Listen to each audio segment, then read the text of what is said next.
My name is Jordan Kessner, and this is the first episode of Patriot Alert. And on this episode, we're going to be covering the one issue that we all have. So it doesn't matter if you're left, right, floating in the middle, or don't give a fuck about politics. This is the issue that we all have. So I'm going to go over a few different notes. That way we can be able to establish this. Maybe something that you do know about, and it may be something that you have no idea about. And I'm hoping that that's the case, and that we can be able to systematically get this information out and be able to wake some people up. So what is the one problem that we all have? It is the Federal Reserve banking cartel. And the Federal Reserve in particularly took over the United States in about 1913, so the early 1900s, and they tried to do it a few times during the 1800s, but were systematically shut down, mainly due to the fact that we had just left England in the centralized system, and so it was pretty, we were easily aware of what was going on. So in 1913, however, they end up wooing a politician and being able to give them, future power by implementing the Federal Reserve. And by doing that, they basically preyed on the fact that we were generations removed from that centralized system, and then they could be able to take over our economic freedoms here in the United States. So off of that, any type of bubbles or disasters like the housing market or even the Great Depression are all linked to artificial manipulation of economics along with currency manipulation. So below, I'm going to link at least three different things for you all to continue your research on this information. And one will be regarding fractional reserve banking. And then the next will be The Creature of Jekyll Island, which is an absolutely phenomenal book written by G. Edward Griffin, and hopefully that's something that you all will take the time to be able to look into. It's definitely changed my perspective on the entire world. And then the third will be The Story of Your Enslavement, and it is a very good, about a 14-minute video on YouTube, and it will be linked below as well. So, what's next? All right, so what if I told you that $1 today is the equivalent of 3 cents in 1913? So basically, we've lost 97 cents on the dollar of purchasing power. So I want to let that sink in for a second, and then we're going to kind of discuss why that happens. All right, hopefully that sunk in. 97 cents on the dollar. If it hasn't, we've lost it. That's unbelievable, and that's why we're all fucking poor. So, or at least a lot of us are struggling economically, and it has nothing to do with the United States of America, and has everything to do with the Federal Reserve banking cartel. So, how does the money lose purchasing power? So we have a big mixture of multiple different situations going on. All right, so the federally insured banks, in combination with the currency and economic manipulations, is what creates bubbles and disasters. And then what they do is they increase taxes, both on you and I and on businesses, which increases the amount of money that's going to the government.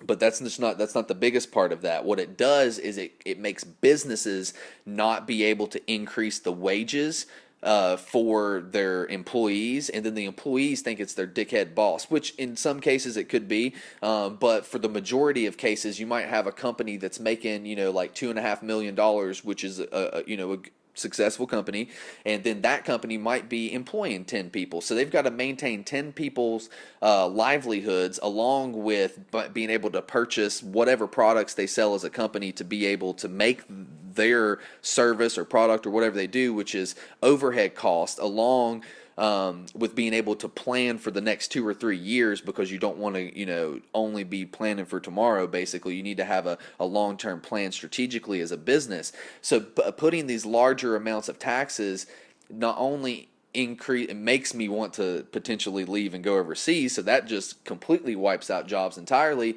or it makes me not be able to increase the wages for the current employees, so both of which are a problem. Now, let's go a little bit more into this.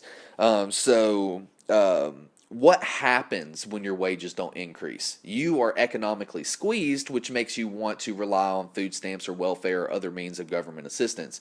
But because of that, that long-term reliance on that situation allows them to control you economically, making you an economic slave.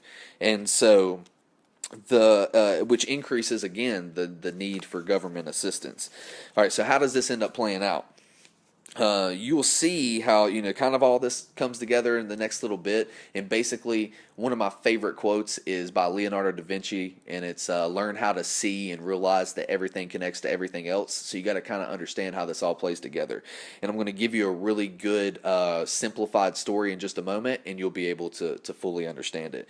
So let's see here, make sure I cover all my bases.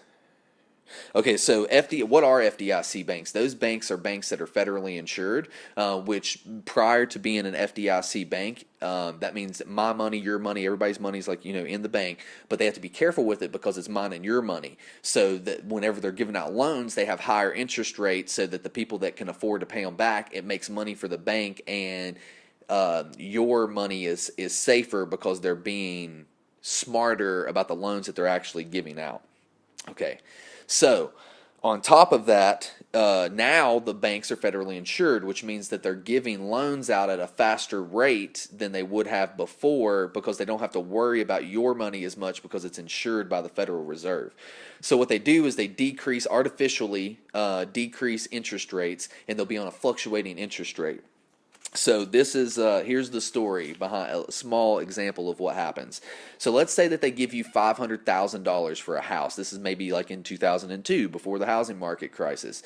And so you take your $500,000, you pay an electrician, a plumber, an architect, maybe even a few different things for the city or the county that you're planning on living in, along with your land, and all this money is economically dispersed. So that's good. That's growth for the economy. Everything's rocking and rolling. We're moving forward. Okay, but then here's where you get the kicker. So all of that money is gone. All right, now the Federal Reserve comes to the bank and they say, look, this may be even 2-3 years down the road. We want to increase these interest rates. So they may increase the interest rates from 2% to 20% overnight. And so in those scenarios, you owe the bank money, but the Federal Reserve owns the bank. So this all trickles uphill. And basically, you have to go and pay the bank, but you start to not be able to afford your mortgage. So instead, you end up filing bankruptcy and selling your house and taking your family, and you move into an apartment. So now you're a renter, which is exactly what they want because that's more long-term revenue for them, which is a pretty big deal also. But here's the big situation there is you have just forfeited your house and your land, to the bankers, because you can't go back to the electrician, you can't go back to the architect, you can't go back to those people and say, hey, you know what, I fucked up, I can't pay this, I need my money back that I gave you so I can pay the bank back. That's not how it works. So what the bank does is they go to the Federal Reserve and they're like, hey, look, so-and-so couldn't pay us back their $500,000, and now we owe our clients of the bank money, and we need we make a claim on our insurance to get that $500,000 replaced. So there's $500,000 economically floating throughout the people that you paid for your house. And now there's another $500,000 that's being artificially counterfeited and printed by the Federal Reserve to make up for that screw up. And it goes to the bank, which means that now there's $1 million in existence when there was only $500,000 given out to begin with. By doubling that, you decrease the purchasing power of $1. And if you do that over millions and millions of transactions over decades of owning our country, we lose 97 cents on the dollar in purchasing power. But not only do they own our economy, you fall back to the fact that your house is owned by the bank and the land. Well, the banks are owned by the Federal Reserve. So the Federal Reserve in England is systematically going through the United States and taking over our land, which is exponentially worth more than the paper money that they printed on to give you to begin with. They're taking our fucking land. Can you please wake the fuck up?